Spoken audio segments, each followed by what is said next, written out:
میں ڈاکٹر کشان۔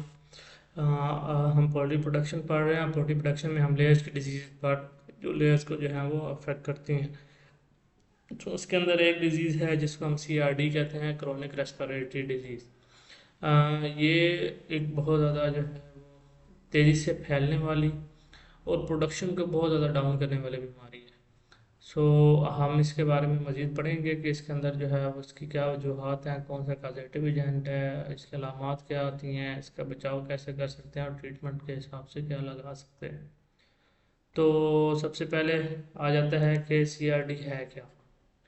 تو CRD جو ہے وہ بیسیکلی کرونک ریسپیریٹری ڈیزیز، جیسا کہ آپ کو بتایا ہے کہ یہ لیئرس کے اندر جو ہے پائی جاتی ہے۔ اس سے جو ہے مینلی ریسپیریٹری سسٹم، جیسے کہ نام سے ظاہر ہے، ریسپیریٹری سسٹم جو ہے وہ متاثر ہوتا ہے اور انڈوں کی جو پیداوار ہے وہ بہت کم ہو جاتی ہے۔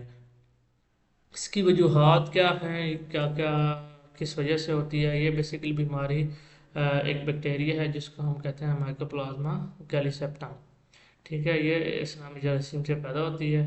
یہ کیوں ہوتی ہے کہ جب جو ہے وینٹیلیشن سسٹم پراپر نہ ہو اور ہیومیڈیٹی مین کے نمی جو ہے وہ زیادہ ہو، گرد و غبار ہو زیادہ، اور امونیا کی جو ہے امونیا کی ذاتی کب بنتی ہے، کیونکہ جب ان کی جو ہے کیا کہتے ہیں جو فیکل مٹیریل ہوتا ہے، بٹھے جس کو آپ کہتے ہیں، وہ جب اکومولیٹ ہوتی ہیں تو ان کے اوپر جب بیکٹیریا ایک کرتا ہے تو کیا ہوتی ہے، وہاں سے امونیا اور ان کے جو یورین ہوتا ہے وہاں سے بھی جو ہے امونیا پروڈیوس ہو رہی ہوتی ہے۔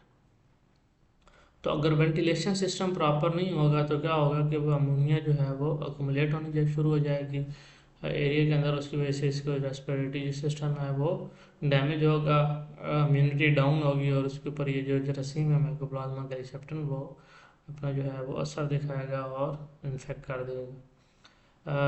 اس کے علاوہ جو ہے ڈفرینٹ کوئی اور ایسی بیماری جس سے جو ہے ان کا امیون سسٹم، مدافعتی نظام جو ہے وہ ڈاؤن ہو، تو وہ بھی جو ہے اس کے پھیلاؤ میں کردار ادا کرتی ہے۔ وبائی صورتحال میں یہ بیماری ایسا پھیلتی ہے، زیادہ تر جو بڑے گروپ میں موجود مرغیوں کو جو ہے وہ متاثر کرتی ہے۔ براہ راست رابطے سے یہ پھیلتی ہے، آلودہ خوراک، پانی اور اولاد کے ذریعے بھی اس کے جراثیم جو ہے وہ ٹرانسفر ہوتے ہیں۔ مینلی جو ہے یہ کہاں پہ ہوتی ہے، جہاں پر بایو سیکورٹی اور جو صفائی کا نظام ہے وہ بیٹر نہ ہو۔ اس کے علامات میں کیا کیا آ جاتا ہے؟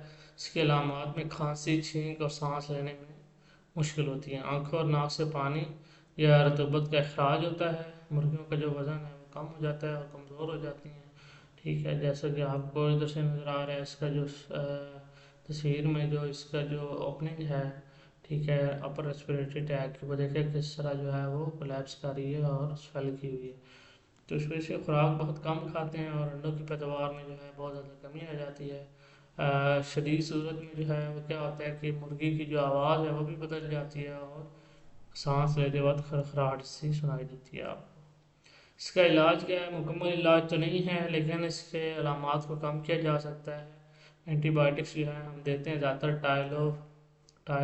ٹائلوسین پلس جینٹامائسین کا کمبینیشن، جیسا کہ جینٹاکومسون میں ہے، تو وہ ہم دیتے ہیں۔ زیادہ یہ ہوتا ہے کہ وہ تھوڑا سا جو ریسپیریٹری سسٹم ہے اس کو بھی بیٹر کرتا ہے اور جو ہے مزید کوئی انفیکشن سے بھی بچاتا ہے۔ اس کے علاوہ وٹامنز اور معدنیات جو ہے وہ ہم دیتے ہیں تاکہ قوت مدافع جو ہے بہتر ہو، اور اس کے علاوہ ہم متاثرہ مرغیوں کا ہم الگ رکھتے ہیں تاکہ صاف ستھرا ماحول انہیں دیا جائے۔ اس کے بعد جو ہے ہمارے پاس کنٹرول ہے۔ کنٹرول میں کیا ہے کہ ہم جو ہے فارم میں جراثیم کا سپرے کریں، صفائی کے جو ہے وہ سخت اقدامات کریں۔ اس کے علاوہ وینٹیلیشن سسٹم جو ہے وہ ہم بہتر رکھیں، ان کا جو متاثرہ مرغی ہیں ان کو الگ کر کے جو ہے تاکہ ہم باقیوں کو جا سکیں، ویکسینیشن پروگرام کو باقاعدگی سے چلا سکیں تاکہ بیماری کا خطرہ کم سے کم ہو۔ فارم کے اندر امونیا اور گرد و غبار کو ہم کم کریں۔ تو آج کے لیے اتنا ہی، مزید کوئی سوال ہو تو آپ پوچھ سکتے ہیں۔